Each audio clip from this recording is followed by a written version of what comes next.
el podcast de Living Lab. Bienvenidos, bienvenidas a un nuevo episodio del podcast de Living Lab. Es un placer volver a estar con todos y con todas. Hoy es un día especial, la verdad es que estoy muy contento por la persona que tenemos con nosotros en el episodio de hoy. En otras ocasiones hemos hablado de temas relacionados con Patient Centricity, con empoderamiento de pacientes. Lo hicimos con Alicia Cañellas, ya en varios episodios atrás de este podcast.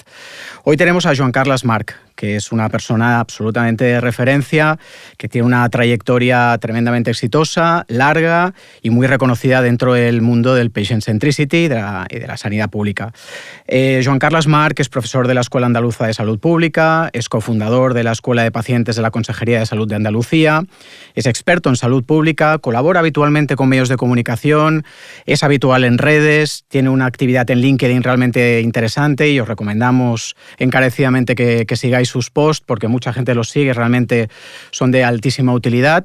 Y hoy lo tenemos con nosotros. Nuestra intención hoy es, como decíamos, hablar de estrategias de Patient Centricity para saber cómo mejorar la calidad de los servicios de salud, la satisfacción del paciente, saber cómo el paciente también puede ayudar al propio sistema de salud y, en definitiva, tratar todos esos temas en profundidad con un experto como Joan Carles. Joan Carles, mil gracias por venir, es un placer tenerte. Un placer estar aquí contigo.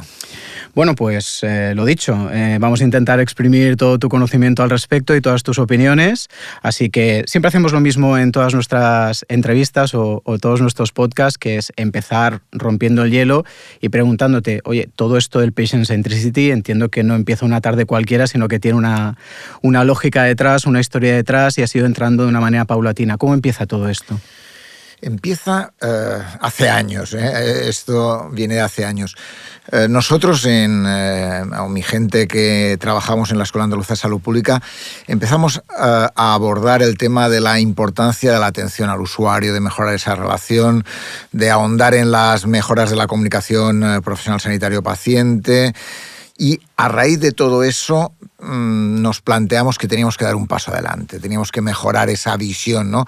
Una visión muy, a veces incluso algo paternalista, algo desde los servicios, no con los pacientes, una visión un poco, diríamos, algo lejana, pero ya con una perspectiva que nos interesaba mucho los pacientes. Nos acercábamos a ella, hablábamos con ellos, conocíamos asociaciones, teníamos relaciones con ellas y a partir de ahí pensamos, vamos a dar un salto, ¿no? Y en ese salto vino realmente porque una de las fundadoras de la Escuela de Pacientes tuvo un cáncer de endometrio y planteó, deberíamos trabajar más con otros pacientes. Es necesario hacerlo, ¿no? Y me parece que si lo hacemos podríamos ayudar a mucha gente a dar un salto diferente en la relación entre profesionales y pacientes, en la relación entre el sistema sanitario y los pacientes. Y ahí dimos el salto a esa historia de pacientes y profesionales pueden trabajar juntos, hay que buscar la manera de hacerlo y eso es lo que nos planteamos en Andalucía, que de alguna forma hemos ido extendiendo en muchos sitios de España, también en Latinoamérica, en países europeos, porque esa visión de la relación, la importancia del paciente la hemos puesto en el centro, real, con una idea de que no puede ser que hablemos mucho de paciente pero que no contemos con ellos y que la clave es que trabajando con los pacientes se pueden conseguir muchas cosas. Muchas cosas interesantes ya de entrada, porque es verdad que el concepto de centricidad, el concepto de centricity en inglés, se ha utilizado en ámbitos como puede ser el ámbito comercial, el ámbito del marketing, ámbitos donde el concepto de cliente ha estado cerca. En salud, esto del paciente en el centro, en un centro en el que triangulan profesionales, puede ser incluso la industria y el propio paciente, no sé si ya lo ves integrado, queda mucho por recorrer, a pesar de que toda esta descripción que nos haces ya viene de tiempo atrás. ¿Qué opinión tienes al respecto de eso? Mucho por hacer. Mucho por hacer. Mucho por hacer, ¿no? Hay cambios, es verdad, ¿no? Es decir, que si pensara que no hay cambios, diría, ostras, ¿qué hemos hecho durante este tiempo? Hay cambios, sin duda alguna, pero estamos lejos. Es decir, la gente cada vez habla más del empowerment, de la importancia de que el paciente tenga un peso mayor, de la necesidad de que tenemos que acercarnos a los pacientes. pero no se da el salto necesario, ¿no? Esa visión de vamos a trabajar juntos, tienen que estar incluso en la dirección de centros, en los comités, en las comisiones, en eso hay mucho por hacer, ¿no? Hay una visión aún excesivamente, a pesar del cambio de un paternalismo puro y duro, con distancia muy marcada, con aquí los profesionales, ahí los pacientes, y cada uno en su sitio, y ya veremos. Eso, ese cambio que sí que ha existido, tiene elementos que hasta aquí, ¿no? Y creo que yo siempre digo una frase que me gusta mucho: dejemos que los pacientes ayuden, dejemos que los pacientes ayuden. Porque vivimos una sociedad donde los pacientes tienen un poder que pueden ayudar, pueden aportar muchas cosas al sistema. Yo conozco pacientes que tienen más capacidad que muchos directivos del sistema sanitario, capacidad para crear, para innovar, para aportar, para desarrollar cosas conjuntamente. ¿Por qué no les damos el peso necesario para que lo hagan en el día a día, en la gestión de los centros, en la manera en que una comisión de ética o de humanización del sistema avanza? Pues si eso no lo hacemos, es que no nos creemos realmente esa idea que decía. Por tanto, vuelvo a decir, dejemos que los pacientes ayuden, pero realmente, con capacidad para que esa ayuda sea real, sea factible, y que los pacientes sientan que tienen posibilidades de aportar cosas al sistema. Déjame que después retomemos ese tema. Quería ir construyendo la historia que hemos ido haciendo por partes y también hablar, obviamente, de la Escuela Andaluza de la Salud Pública, que lo has comentado. En 2015 fuiste director de la misma y tienes una implicación muy directa. ¿Qué significa esta escuela para los andaluces, pacientes, no pacientes, para todo el sistema? Empecemos desde ahí y vamos construyendo toda esta historia, si te parece bien. Sí, la Escuela Andaluza de Salud Pública tiene el 19 de julio cumple 39 años. Una escuela que nació con una idea muy importante, era formar a los cuadros del sistema sanitario andaluz, básicamente, ¿no? Pero con una idea ya de entrada, y es que tenía que ser algo más, ¿no? No quería ser un centro universitario típica universidad, que realmente no cubría lo que se quería del sistema, y empezamos planteando una escuela que abriera líneas de investigación, de consultoría y de cooperación internacional, ¿no? La escuela no es una escuela, es Escuela Andaluza de Salud Pública, pero es una escuela más que de salud pública, es una escuela de salud pública y de gestión sanitaria, diría yo, por un lado, que tiene además una cuarta pata, diría, que es una escuela de pacientes, es decir, el trabajo con la ciudadanía está muy marcado y muy integrado, y que ha tenido un papel fundamental en el desarrollo de la Escuela Andaluza de Salud Pública. Y además, en todo ese tiempo, la idea es que Andalucía es un elemento fundamental. Nosotros somos un centro de la Consejería de Salud de la Junta de Andalucía, pero somos un centro que trabaja en todas las comunidades autónomas, que trabaja en muchos países europeos y que sobre todo trabaja en Latinoamérica. Y eso es un elemento que ha marcado de forma importante la impronta de la Escuela Andaluza de Salud Pública. Yo he estado en casi todos los países de Latinoamérica. Hemos influido en la reforma de sistemas sanitarios.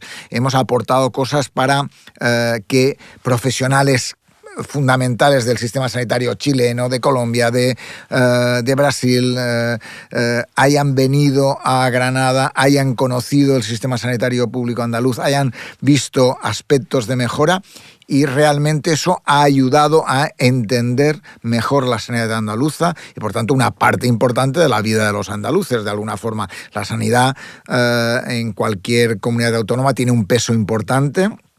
Y en ese sentido, nosotros, yo creo que hemos sido, sin duda alguna, la Escuela Andaluza de Salud Pública ha sido la institución más importante a nivel internacional de la Junta de Andalucía, y que eso me parece importante, y ha tocado todos los países de Latinoamérica, prácticamente todos.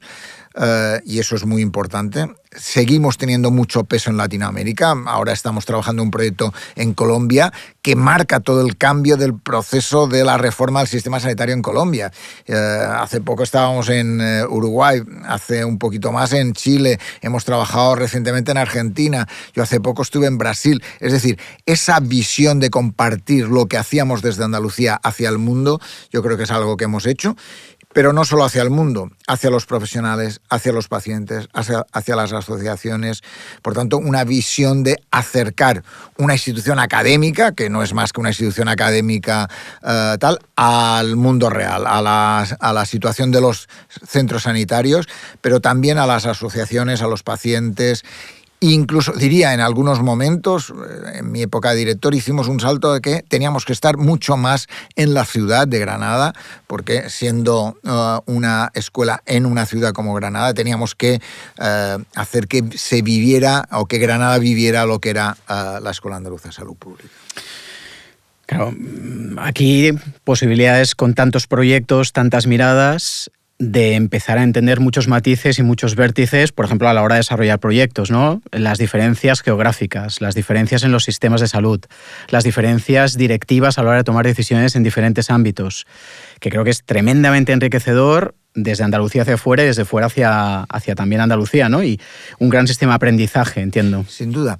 Es que esa es la clave, ¿no? Nosotros, decían, no somos una típica universidad, ¿no? Es decir, el planteamiento de un centro universitario, porque no lo éramos. Porque la idea es, vamos a trabajar, los alumnos no son alumnos, son personas profesionales que saben, que tienen un bagaje, que hacen cosas diariamente y compartimos espacios, discutimos, generamos líneas de mejora, y eso es lo que ha hecho la Escuela Andaluza de Salud Pública, ser un espacio de encuentro, un espacio donde profesionales, pacientes, ciudadanos, profesionales de diferentes profesiones se han juntado para poder hacer un sistema mejor.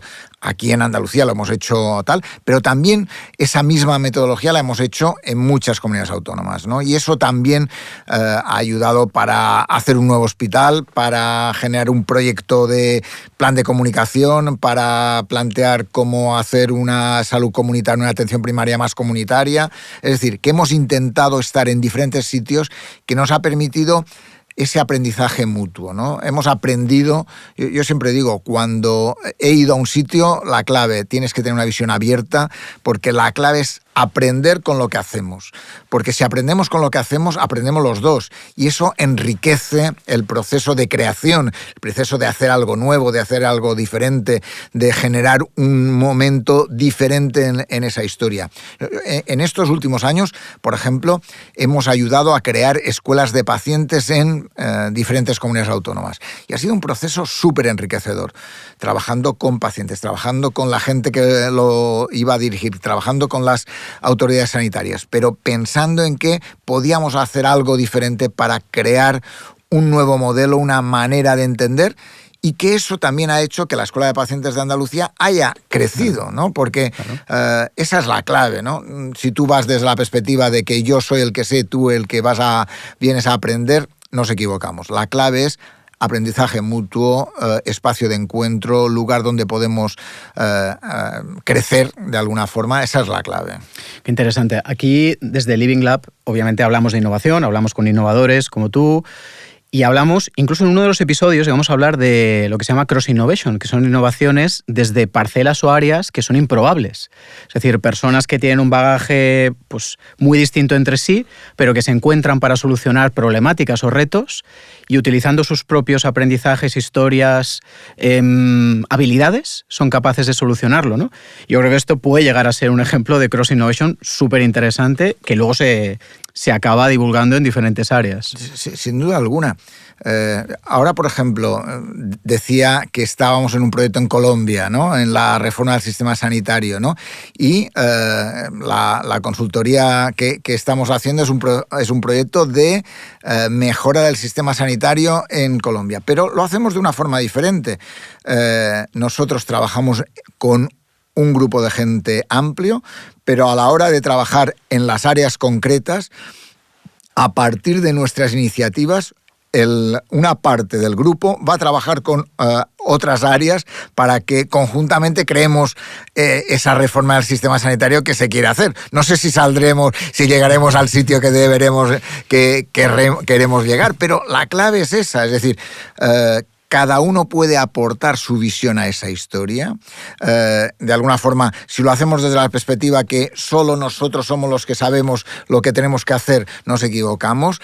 Hay gente que va a oír, a estar, a entender, va a ayudar a que otros puedan hacerlo, y sin duda alguna, si en lugar de ser 10 somos 30, está claro que esas 30 áreas van a poder mejorar el sistema sanitario de forma más importante que si solo lo hacemos en 10 áreas, ¿no? Esa es la perspectiva, ¿no? Esa es una perspectiva creativa, de hallazgos mutuos, de avances que permitan ir dando pasos hacia un futuro desde la perspectiva de que cada paso que damos es bueno, es interesante, es creativo, ayuda a hacer ese cambio necesario. Y esa es un poco una filosofía, ya digo, 39 años. Yo recuerdo, yo no llevo 39 años en la Escuela Andaluza de Salud Pública.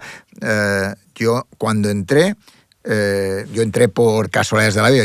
Yo fui a hacer un máster en la escuela, ¿no? Y al poco tiempo me dijeron, nos gustaría que vinieras a trabajar con nosotros. Yo decía, ostras, si yo he venido a aprender, ¿no? Desde esa perspectiva, claro, de que yo he sido alumno, entre comillas, un alumno que participaba en los claustros, que iba a las reuniones, que intentaba conocer qué pasaba en esa institución, fui entendiendo que esa era otra forma de hacer, ¿no? Que la clave es crecer haciendo juntos, que la clave no es que tú sabes mucho y los otros no saben nada, la clave es que a lo mejor tienes un alumno que sabe mucho más del tema que tú, y que la clave es cómo hacerle que participe y que todos sus conocimientos ayuden, sumen en esa historia. Y eso es un poco lo que hemos ido haciendo durante estos años. Hacer una escuela que realmente sea diferente, aporte, ayude, facilite y haga realmente que los sistemas sanitarios crezcan.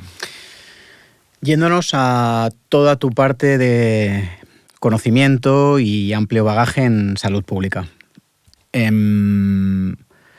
¿Cómo has visto evolucionar estos años el rol del paciente en la integración dentro de la salud pública? Antes nos has dado ya algún titular de, hombre, hemos cambiado, aún quedan cosas por hacer, pero si tratas de un poco narrar esta evolución, ¿cómo lo has ido viendo, cómo lo has ido viviendo, cómo has ido solventando los retos que os habéis ido encontrando? El tema del paciente en el sistema sanitario siempre ha sido algo que se le ha dado mucha importancia teórica, y la realidad práctica ha costado mucho verla avanzar. También muchas veces por prepotencia de los profesionales, ¿no? Sabemos lo que queremos, nosotros somos los que sabemos, y por tanto desde esa perspectiva nos acercamos a la realidad de los temas, ¿no? Esa visión a veces ha dificultado los avances, ¿no? Ha dificultado las maneras de trabajar y cambiar, ¿no? Pero realmente una de las cosas que para mí ha sido fundamental en todo este proceso es hace 15 años, ¿no? Hace 16 años diría, ¿no? Antes contaba un poco el inicio de la escuela de pacientes, ¿no? Ese inicio del proyecto de la escuela de pacientes hace 16 años nos hizo un crack, hizo un crack. De alguna forma porque a pesar de que teníamos, que creíamos todos del papel del paciente, nos lo creíamos a medias. Es un sí pero no, ¿no? O un no pero sí, ¿no? Algo de demasiado desde la distancia, no desde la cercanía, ¿no? Nos acercábamos, pero los veíamos un poco desde fuera, ¿no? No nos metíamos dentro, no conocíamos las organizaciones de pacientes, no conocíamos la vivencia del paciente. Sabíamos historias de pacientes, está claro, pero no nos metíamos dentro realmente, ¿no? Para mí la clave de la historia es ese momento. Nace la escuela de pacientes, al principio era estudiar, analizar qué queremos ser, qué puede ser eso de una escuela de pacientes. Pero cuando la arrancamos, y a lo largo de estos años, hemos ido viendo cambios, ¿no? Yo en estos momentos, con respecto a hace 15 años, yo tengo una visión muy cerca del paciente. Hablo con los pacientes, conozco sus vivencias, sé qué es lo que sienten, porque me lo cuentan, ¿no? Y esa realidad del contarte sus vivencias no es una realidad, por eso decía, no es una realidad de uno, de dos o de tres, sino es de conocerles, ¿no? De hacer cosas conjuntamente, ¿no? Un proyecto precioso que hemos hecho durante el año 2022 ha sido hacer el proyecto 8 cimas, ¿no? Un proyecto precioso. Precioso. Un proyecto, pero tú fíjate, un proyecto que nació en un congreso de pacientes, el congreso de pacientes te tengo que contar después algo sobre ellos, porque son espacios maravillosos, ¿no? Pero un proyecto que nació en un congreso de pacientes, una persona contó que había hecho un proyecto que se llamaba 17 cimas, y dijimos, ostras, eso tenemos que hacerlo, ¿no? Era con pacientes con cáncer, tenía una visión más de visión de imágenes, fotos, un proyecto que acompañaran los pacientes, ¿no? Pero nosotros nos planteamos otra forma. ¿Quién decidió qué pacientes entraban? Fue un paciente. Un paciente. Un paciente formador de la escuela de pacientes, montañero. Hablando él y yo coordinaba el proyecto en la Escuela Andaluza de Salud Pública y dije, Antonio, tenemos que hacer ese proyecto, pa'lante. Y él me planteó quién debía estar. Cada persona que introdujimos en el proyecto lo hablábamos y lo discutíamos, pero las ideas venían de él. No es que nosotros propusiéramos a pacientes, sino que él como paciente propuso a gente diversa para generar un proyecto maravilloso, ¿no? Subir la cima más alta de cada una de las provincias andaluzas. Un proyecto con 16 pacientes con enfermedades diversas, una esclerosis múltiple, una gente con un problema de corazón, un Parkinson, un invidente, es decir, hemos visto de todo, cáncer de mama, cáncer de colon, ostomías, Crohn, colitis ulcerosa, un grupo de pacientes increíble. ¿Pero quién ha dirigido el proyecto? Un paciente. ¿Quién ha coordinado las subidas? Un paciente. ¿Quién ha hecho el proyecto? Un paciente. Los 16 pacientes, diríamos. Yo he estado en el proyecto y he subido las cimas, pero quien dirigía esa historia es un paciente. Ese es el cambio para mí. ¿Y por qué no pasa más a menudo esto? ¿O con mayor facilidad? No sé si decir más a menudo o con mayor facilidad. Sí, debería pasar más a menudo y con mayor facilidad, las dos cosas, si me permites, ¿no? Pero realmente esa historia de ser el que tú propones a ponerte a un lado y decir tú es el que planteas. Las excursiones eran claras porque eran las más altas de cada provincia, pero ¿qué ruta hacemos? ¿Cómo la hacemos? ¿Dónde quedamos para irnos? ¿Quién nos lleva? ¿Lo hacemos en coches? ¿Lo hacemos en autobús? Todo eso lo decidieron los pacientes. Y eso, para mí, es un ejemplo del cambio de hace 16 años ahora, o de hace 30 años ahora, ¿no? Antes era un proyecto, era imposible que los pacientes tuvieran el peso para liderar un proyecto, para gestionar un proyecto, para llevar a cabo un proyecto. Y ahora no solo ha generado un proyecto donde los pacientes han sido los reyes del mambo, sino que además se ha generado un grupo que se ha ampliado, que se va ampliando, mejor dicho, y que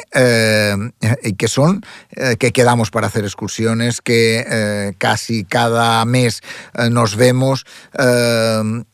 Ha generado una manera de entender que el papel del paciente puede ser muy importante.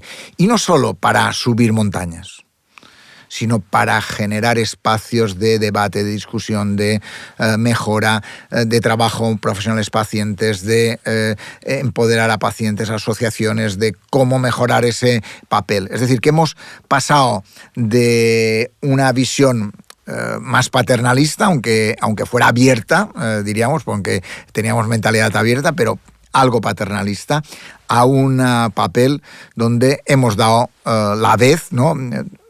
Tira para adelante, vayamos por ese camino, o dinos por qué camino tenemos que ir, mejor dicho, ¿no? Y esa es la historia que deberíamos pensar. Hay cosas que lo que te puede contar un paciente no te lo va a contar un profesional. Es verdad que un profesional es fundamental en muchas de las cosas, pero hay cosas que solo te las puede contar un paciente. Alguien que ha vivido esa historia te puede contar mejor que nadie cómo hacerlo y cómo no hacerlo, cómo mejorar y cómo no mejorar, qué hacer ante esa situación o qué no hacer. Porque muchas veces un profesional que no vive esa enfermedad no sabe cómo resolver situaciones del día a día, de la vida cotidiana, de esas pequeñas decisiones del día a día que tiene que tomar un paciente, y que si no tienes a alguien que lo haya vivido, que lo haya hecho, que se haya equivocado y lo haya sacado para adelante, no lo vamos a hacer. Mira, me estaba acordando mientras explicabas esto de un proyecto que hice tiempo atrás, a lo mejor 10 años o 11 años atrás, desde el lado de la investigación etnográfica. Esto eran pacientes, creo recordar que eran 16 pacientes que habían sufrido algún accidente cerebral y les había comportado dificultades posteriores en cuanto a movilidad, pie equino, etcétera, fascia, etcétera. Y decidimos que queríamos hablar con ellos, pero no hablar directamente con sus cuidadores o con los profesionales sanitarios que les atendían, sino viendo qué pasaba en su día a día. Qué significaba ponerse unos calcetines por la mañana, cómo alcanzaban un plato en la cocina, que estaba elevado, cómo se levantaban de la cama, cómo orinaban. Claro, una cosa es que te lo expliquen y que un fisioterapeuta también tenga esa relación con ellos, otra cosa es ver directamente qué te explican ellos para a partir de ahí entender cuál es la vida de un cuidador o una cuidadora o del propio paciente, para entender después qué soluciones se le pueden dar desde la industria más allá de la toxina botulínica de turno o lo que sea. Y es un proyecto que tengo en mente desde hace mucho tiempo y creo que fue súper rico, porque en este caso el centro era el paciente absolutamente. Y utilizábamos técnicas etnográficas, incluso cámaras, con permiso de ellos, para poder grabar cómo se movían en sus casas y ver realmente cuál era el movimiento que tenían. Y realmente creo que fue tremendamente enriquecedor y me estaba recordando ese proyecto. Es precioso eso, ¿no? Yo esta semana he estado con pacientes con una ostomía, con una urostomía, con una ileostomía, con una colostomía. Las conversaciones entre ellos para resolver problemas del día a día, para resolver problemas de su sexualidad, de sus relaciones sexuales, de qué hacían cuando tenían fugas, qué hacen cuando tienen gases. ¿Quién te lo puede resolver? Alguien que lo ha resuelto, ¿no? Si van a preguntarle a un médico o una enfermera qué hacer porque se me sale, te van a poder ajustar el mecanismo, pero nada más, ¿no? Esa es historias. ¿O qué hago cuando me voy a la playa y voy con la bolsa? O estoy en una piscina. Cosas que son muy importantes para los pacientes, para su día a día, para su vida diaria, para su vida cotidiana. Y esa es la historia que para mí es fundamental. Es decir, esa importancia de lo que puede aportar un paciente a la vida del sistema sanitario, ¿no? La importancia del entre iguales, de entre pacientes. No solo es el papel del paciente como un elemento que tiene un poder, una participación fundamental, sino que además hay cosas como estas que tú contabas de los pacientes con un daño cerebral o con un tal, o los pacientes que yo ahora te decía con una ostomía, ¿no? Lo que se contaban entre ellos, yo no se lo podía contar, se lo contaban entre ellos. Quienes lo habían vivido, quienes lo habían sentido, quienes lo hacían eran ellos y ellas. Y esa historia de contárselo es fundamental. ¿Qué comes cuando tienes muchos gases? ¿Qué haces? ¿Qué comida? Sabemos en teoría eso, pero quien lo ha vivido es quien lo tiene, quien lo siente, quien lo padece y por tanto quien te puede dar ese mejor consejo. Esa historia de entre pacientes, me parece, o entre iguales, me parece que es un elemento que le tenemos que dar más importancia en el sistema sanitario, ¿no? Muy importante mejorar la relación profesional sanitario-paciente, fundamental. Muy importante dar poder al paciente para que tenga peso en determinados espacios, lugares y tal, pero también es muy importante que esa relación entre pacientes la incorporemos a la relación entre sistema y pacientes, porque esa historia les ayuda a los pacientes y es algo que tenemos que tener claro a la hora de abordar estos temas. Claro, entiendo que luego hay otras derivadas como mejoras tal vez en una adherencia a un tratamiento, como la posibilidad de saber cómo adecuar mejor un tratamiento ya no en un área de especialidad, sino en un paciente derivado que a lo mejor está en la asistencia de una P, etcétera. Entiendo que esas son derivadas que también tienen una incidencia directa y que también deben impactar en el sistema, en costes de sistema. Sin duda. Es que hay una cosa que es un problema en el sistema, es la adherencia al tratamiento. Los pacientes, como no participan normalmente en el proceso de toma de decisiones entre el profesional y el paciente, los profesionales no valoran si lo que yo te he recomendado es lo que van a poder hacer, porque no les ha preguntado si es posible o no. Y si no les preguntan, por tanto, los pacientes no lo dicen porque están delante de un profesional, sale y dice, yo es que no puedo hacer lo que me ha dicho. Por tanto, ¿qué hace? No lo hace. Claro. Si un paciente no quiere hacer algo, no lo hace. Esa es la clave que tenemos que tener claro. Por tanto, si tú no quieres hacer algo, no lo haces, tenemos que plantearnos otra manera de acercarnos a esa historia. Yo, una de las cosas que he visto durante estos años, ¿no?, es que los pacientes informados y con apoyo emocional tienen mejoras muy importantes se sienten más capaces para poder tomar decisiones, se sienten más capaces para actuar ante determinadas situaciones, se sienten más capaces para, ante una crisis, un paciente con diabetes tiene una hipoglucemia, ¿cómo actuar? ¿Qué hacer? Pues un paciente formado, informado y con apoyo emocional tiene capacidad para actuar ante esas situaciones. Y ese es un elemento muy importante, porque eso hace que, por un lado, necesite menos visitas al médico de familia. Claro. Necesita menos visitas a urgencias. Menos saturación. Necesita menos ingresos hospitalarios o necesita menos reingresos hospitalarios, ¿no? Por tanto, ¿eso qué hace? Menos costes sanitarios, es evidente, ¿no? Por tanto, elemento muy importante. Pero no solo les mejora en eso, les mejora la vida diaria, porque toda esa toma de decisiones muy cercana a lo que realmente sienten que les puede ayudar, hace que tengan una vida cotidiana no tan centrada en la enfermedad, sino más centrada en la vida, ¿no? Y eso, de alguna forma, también les ayuda a tomar decisiones en el buen camino. Esos son aspectos que son muy importantes, que incluso hace que tengan un mejor cumplimiento de los tratamientos y de los consejos, pero tienen menos bajas laborales.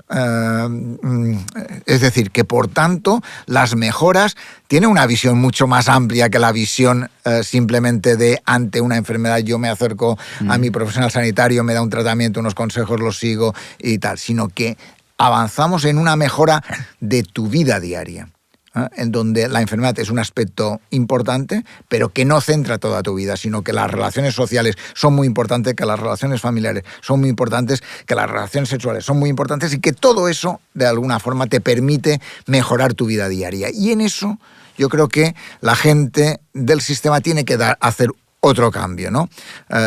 Centrémonos en una parte en el sistema, en esa relación profesional-paciente, en la enfermedad, por lo que vienes a la consulta, pero entendamos que el paciente es mucho más que un paciente. Un paciente es mucho más que un paciente. Y en ese sentido es mucho más que una enfermedad, es mucho más que un paciente que tiene una enfermedad. Es una persona que tiene un problema de salud que tenemos que abordarlo, pero hay que entenderlo como una persona más amplia en ese sentido. Por eso digo más que un paciente, porque esa es la clave de entender esa relación entre profesionales y pacientes. ¿Cómo se consigue que los pacientes estén formados, informados y tengan apoyo emocional? ¿Cómo se consigue eso? Se consigue trabajando con asociaciones, una cosa, ¿no? Yo una de las cosas que he aprendido en estos años es que las asociaciones tienen un poder muy importante. Es decir, un paciente sale de un hospital, muchas de las informaciones no las tiene. ¿Dónde va? Busca en internet, elemento fácil, pero también tiene que hablar con alguien que tenga lo mismo que él, ¿no? ¿Y dónde se va? A buscar asociaciones. Es verdad que las asociaciones en España, el asociacionismo es muy mejorable, sin duda alguna. Que las asociaciones son mejorables, algunas son muy potentes, pero algunas dejan mucho que desear, necesitan avanzar en ese sentido. Pero acercándonos a las asociaciones podemos trabajar con ellas, podemos ayudar a que ese proceso sea mejor y sin duda alguna podemos conseguir avanzar por ahí, ¿no? Por tanto, una de las cosas que que yo he aprendido es acerquémonos a las asociaciones, recetemos asociaciones, ¿no? Uh-huh. Recetemos también lugares web, lugares, blogs, links, ¿no? Donde puedan entrar con información, con evidencia científica, pero recetemos asociaciones. Eso, si nos acercamos a las asociaciones normalmente hacen formación, normalmente centrada en el profesional. ¿Y nosotros qué les decimos? Vale, eso está bien saber un poco más sobre la enfermedad, pero saber más de la enfermedad no te va a cambiar tu enfermedad. Lo que es importante saber es cómo gestionas tu enfermedad, cómo haces tu vida diaria, cómo mejoras tu día a día, cómo haces cosas en el día a día que te hacen que estés mejor. Esa es la clave para avanzar, ¿no? Y en ese sentido, las asociaciones ven cada día que esa es una línea que tienen que afrontar, que tienen que mejorar. Y al mismo tiempo hay pacientes que te vienen y te dicen, ayúdame, o a mí me gustaría ser un paciente más activo. Más activo. La clave es, cuanto más activo son los pacientes, menos recursos del sistema necesitan. ¿Por qué? Porque su activismo, de alguna forma, les hace buscar determinadas informaciones. ¿Cuál es la clave? Que busquen en lugares buenos. Claro. Pero ese es el papel que tenemos que hacer en el sistema. Decirles, este es el listado de lugares que tienes que entrar. Yo no tengo tiempo de contarte todo lo que es bueno que sepas, pero aquí puedes encontrar esa información. Solo entrando ahí, puedes saber mucho más de cómo actuar y cómo mejorar. Y si además te digo, vete a esa asociación, vete a esa escuela de pacientes y hablando con otros pacientes vas a encontrar otro mundo. Y por tanto, por una parte más información, por otra parte otros pacientes, solo esos dos mundos también hace otra cosa y es que mejora la relación con los profesionales sanitarios. Uh-huh. Y eso es un aspecto muy importante. Hay profesionales, que piensan que si los pacientes están empoderados, es que ¿qué vamos a hacer nosotros si están tan empoderados, ¿no? Y les decimos, no, la clave es que cuanto más empoderado esté, mejor relación tienen con los profesionales sanitarios. Los pacientes empoderados, los pacientes informados, los pacientes formados, los profesionales que les atienden tienen mejor coordinación entre ellos. Aspecto muy necesario, porque si no cada uno va a su bola normalmente, ¿no? Por tanto, si eso es así, si tienen menos reingresos, si tienen mejor coordinación entre ellos, si tienen una mejor relación entre profesionales y los pacientes, ¿qué es lo que genera? Probablemente una mayor confianza en el sistema sanitario. Por tanto, y además hemos dicho antes con menores costes, porque probablemente no necesitan tantas visitas o tantos ingresos o tantos reingresos o tanto ir a urgencias. Tendríamos que replantearnos muchas veces esa historia, ¿no? Lo que pasa es que seguimos centrando a veces demasiado en el hospital, en el sistema, en lo que hacemos y no pensando en el otro, en el paciente, en el que tiene que llevar a cabo las acciones.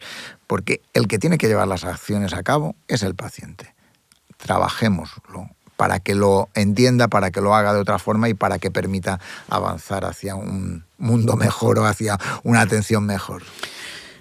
Todo este escenario, este círculo virtuoso que planteas, ¿hasta qué punto tiene una vinculación con la tecnología? ¿Está ayudando la tecnología a que esto corra más rápido o tenga más dimensión o ofrezca más amplitud de opciones? la tecnología ayuda. La tecnología ayuda. Y eso lo hemos visto, lo hemos vivido muy de cerca en el ámbito cuando pasó la pandemia, ¿no? En la pandemia, fíjate, hay pacientes que nos decían, todo lo que he aprendido en el ámbito de formarme, informarme y ese apoyo emocional que he ido teniendo a lo largo de los años, me ha servido para poder tomar decisiones a pesar de no tener a nadie donde ir. Eso es un elemento muy importante. Es decir, que si tú sientes que llevas la mochila cargada, de alguna forma, eso es un elemento muy importante, porque muchas veces dices, no llevo nada en la mochila. Y a veces necesita la gente tener una mochila con elementos que le sirvan para tomar decisiones adecuadas, para tomar decisiones informadas. Pues todo lo que hayamos trabajado en aspectos emocionales, por ejemplo, ¿no? En aspectos de autocuidados, en aspectos de activos en salud, en aspectos de dieta mediterránea, de actividad física, de aspectos que te ayudan a sentirte mejor, en aspectos emocionales, en pensar en positivo y no en negativo a la hora de tener una enfermedad, o en el apoyo entre iguales, permite entender las cosas de otra forma, ¿no? Y esa es un poco el eje donde tenemos que ir, ¿no? Demos el salto hacia una historia donde ese papel de apoyarnos entre iguales, de apoyarnos entre profesionales y pacientes, de no hacer una vivencia de unos contra otros, sino de trabajemos juntos para mi salud, que es la mía, ¿no? Y que tú me des la información necesaria para que yo pueda tomar decisiones. Ya digo, en la pandemia los pacientes decían eso, tener la mochila cargada me sirvió para tomar decisiones adecuadas. En un entorno donde yo no sabía muchas veces qué es lo que tenía que hacer, ¿no? Pero la mochila cargada emocionalmente también, ¿no? En una situación que a veces la salud mental se ha visto afectada, pues me permitía tomar de forma adecuada esas decisiones. Recta final, Joan Carles, me gustaría que nos hablases también un poco de los talleres que hacéis, porque sé que diriges talleres, estás como profesor en talleres y creo que tienen muchísimo que ver con muchos de los temas que nos estás compartiendo. ¿A quién van dirigidos? ¿En qué consisten? ¿Cómo los desarrolláis? Sí, nosotros hacemos talleres de muchas enfermedades, ¿no? Hacemos talleres con pacientes con insuficiencia cardíaca o pacientes infartados, por un lado. Ahora recientemente he hecho talleres con una historia, con pacientes formadores. Lo explico, ¿no? Porque la clave, yo he hablado de la escuela de pacientes, los profesores son pacientes. Uh-huh. Por tanto, ¿qué es lo que hacemos? Formar a esos profesores. Es decir, como si hiciéramos una escuela de magisterio, ¿no? Pues esos profesores necesitan saber un poco cómo crear un entorno de aprendizaje. No cómo dar clase, sino cómo crear un entorno de aprendizaje. Y eso es un poco lo que nosotros hacemos en los talleres. Yo intervengo en esos talleres de formación de formadores, en una formación donde los pacientes entienden el proceso de formación. Cómo generamos que los pacientes generen espacios de debate, de discusión, cómo intentar generar que la gente no hable más de la cuenta unos que otros, que hay gente que no diga nada y otros ganen todo el terreno. Todas esas historias hay que aprenderlas. ¿Y cómo se hacen? Haciéndolos. Si no lo hacen y no lo ven y no generan un espacio de aprendizaje, nunca lo van a hacer, ¿no? Eso es lo que hacemos, ¿no? Y lo hacemos, antes decía, con pacientes con insuficiencia cardíaca o postinfartados. Antes he hecho el comentario de pacientes con ostomía, que he hecho, pacientes con fibromialgia, pacientes con cáncer de mama, los pacientes ostomizados, pacientes con cáncer de colon, muchos de ellos, ¿no? Pacientes con lupus, con insuficiencia renal, pacientes con esclerosis múltiple o con Parkinson o con Alzheimer, cuidadores de Alzheimer, pero también pacientes, ¿no? Es decir, ¿qué hacemos en muchas enfermedades donde hay asociaciones o donde hay profesionales o donde hay pacientes que se acercan a nosotros, nosotros generamos un espacio, un taller de formación de formadores, un taller donde formamos a que esos profesores sean pacientes.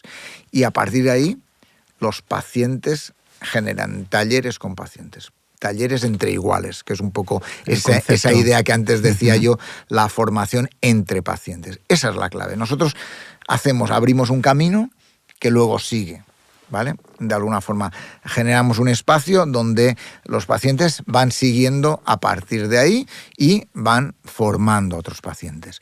Y en ese sentido, vuelvo a decir, para mí un elemento clave, lo hemos comentado antes, el papel de las asociaciones, ¿no? Antes comentaba talleres de formación de pacientes con insuficiencia cardíaca o postinfartados.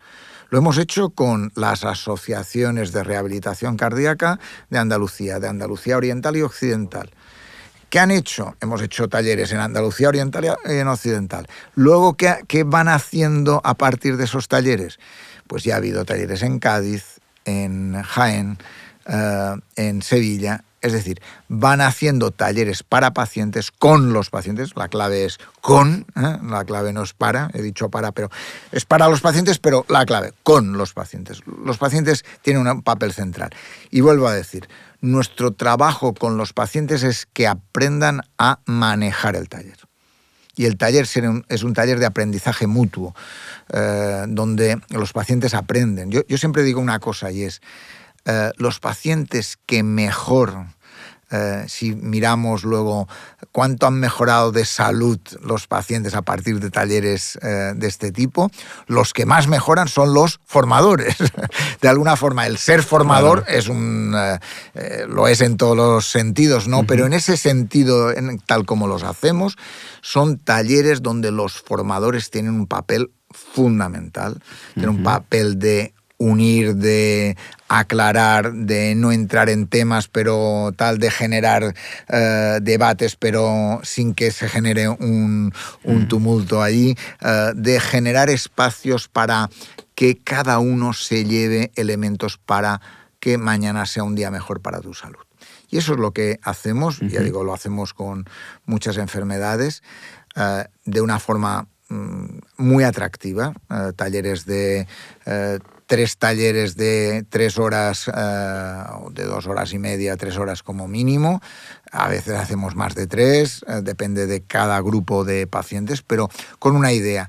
Los pacientes salen con una sensación de que se sienten capaces de tomar decisiones mejor que antes que hayan. Bueno, la última. ¿Qué podemos hacer? ¿Qué se puede hacer para que todas estas iniciativas, para que todo este encuentro que propone poner al paciente en el centro y, por tanto, mejorar la actividad también profesional, poder mejorar el sistema, tenga mayor cabida y tenga un recorrido cada vez superior? ¿Qué debemos hacer? ¿Cuáles son los 2, 3 principales resortes que tú ves para que esto corra con la velocidad adecuada? Hay una cuestión importante y es, me parece, que las autoridades sanitarias tienen que creérselo. Alrededor de hace unos años, antes de la pandemia, brotaron en prácticamente todas las comunidades autónomas proyectos de formación de pacientes, prácticamente en todas las comunidades. Vino la pandemia y se quitaron prácticamente el 80%. No. Problema. Si tú piensas que el papel del paciente es central, en pandemia o sin pandemia, con virus o sin virus. Lo es y lo es. Efectivamente, ¿no? Pero primera cuestión, por tanto, las autoridades sanitarias tienen que creer que esa es una estrategia ganadora, con resultados. Resultados en Estados Unidos, el proyecto Stanford tiene magníficos resultados. Resultados en el Reino Unido, el NHS línea en ese sentido muy buenos resultados. En Australia, en Dinamarca, en España. Resultados en Cataluña, en Andalucía, en el País Vasco, en Asturias, lugares donde hemos hecho estudios, y todos los resultados son maravillosos. Por tanto, autoridades sanitarias tienen que entender que eso no es algo para hacer bonito, No es algo para decir, yo pongo el paciente en el centro y ya con eso me quedo con la tranquilidad de que lo he hecho, sino para hacerlo, ¿no? Para hacerlo realmente, ¿no? No para hablar, sino para hacer, ¿eh? No para decir, sino para hacer. Esa es la primera clave. Por tanto, las autoridades sanitarias tienen que saberlo, apostar por ello y apostar con proyectos reales, no con proyectos que un día nacen y al día siguiente no existen, proyectos reales. Por lo tanto, primera cuestión que me parece fundamental. Segundo, hay que trabajar con los profesionales, es decir, los profesionales tienen que entender que ellos pueden derivar a esos programas.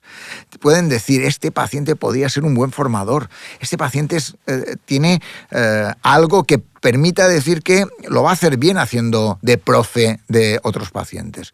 Y esas cosas tienen que hacer que los profesionales tienen que saber que existe este proyecto, que existen estos proyectos y que pueden enviar a los pacientes a hacer esos talleres porque van a mejorar sus acciones con esos pacientes. Por tanto, médicos y enfermeras deberían saber que eso es un elemento que les va a ayudar a su trabajo, ¿no?